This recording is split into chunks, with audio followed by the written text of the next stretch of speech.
اوریدونکو پروګرام د روغ صحت لوی نعمت په حوالې سره ستاسو کالونو سلسله چې شروع شوې ده او کال ما سره په لاین دی ګورم چې څوک دی راسره او د کوم ځای. السلام علیکم. السلام علیکم. وعلیکم السلام. ډاکټر صاحب ما څه خبره کوله وایم زمان کور ده ښه جي ښه ښه او نه د ملکان له خبرې کوم او یم په اپریشن کې ورته په ملا کې سم کړی ده.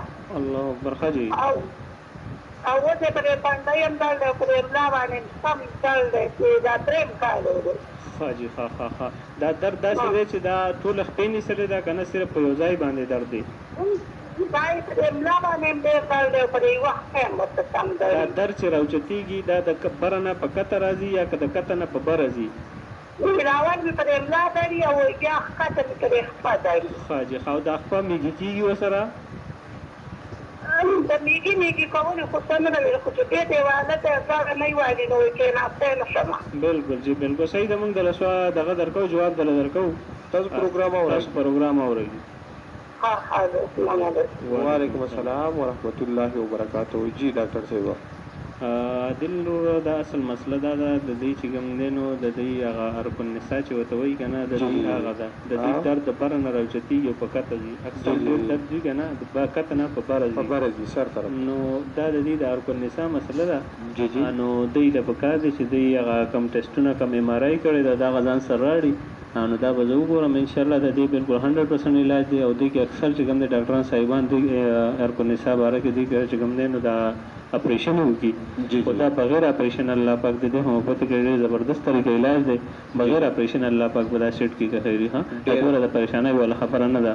بالکل زه خپل اورېدونکو ته یو خوشخبري هم ورکوم. هغه خوشخبري دا ده چې کوم چې باید ډاکټر عثمان صاحب چې ویلی نو په کلینک کې به 2 ورځې وو مونږ بجلی نو ډېر زیات محنت وکړو ډېر زیات سوال مینت او زاري هم ورته وکړه او ووټینګ په هم وکړو اورېدونکو مینوالو کالرانو باندې چې دی دغه ووټینګ چې دی نو هغه ډیپینډ کو یعنی چې هغو به څه وي بیا په اخره کې چې دی نو ډاکټر صاحب په ثوابی هومیوپیتیک میډیکل سنټر کې چې دی نو اوس په 4 ورځې یعنی هفته اتوار او پیر او منګل په دغو 4 ورځو باندې موجود وي اورېدونکو. نو که تاسو راتلل غواړئ نو بالکل ډاکټر صاحب په دغه خپل کلینک کې به موجود وي 24 غنټې تاسو بالکل راتلی شئ ډاکټر صاحب نه علاج. دل د خبره ستاسو کړ کوم.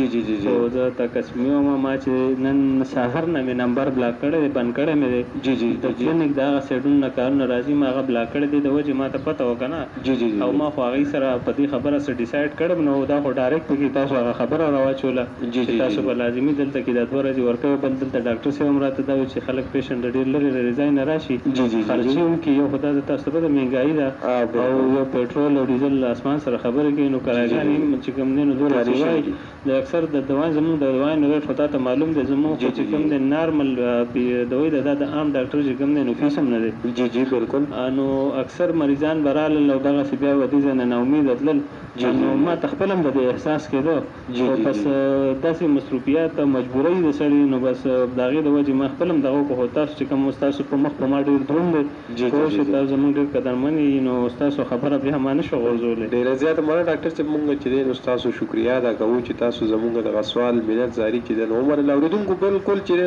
تاسو ته به اوس څه قسمه مسله نشته او ډاکټر عثمان صاحب چې دی په خپل کلینک کې 4 ورځې چې کومه دی موجود وي تاسو بالکل څه قسمه بیماران یې نو د هغوی کلینک نمبر ځان سره نوټ کړئ او د هغوی کلینک ته راشئ په 0302 88 94 385 او د دوی بل نمبر دی 0346 88 94 385 اور ستاسو کالونو طرف ته به هم راځم.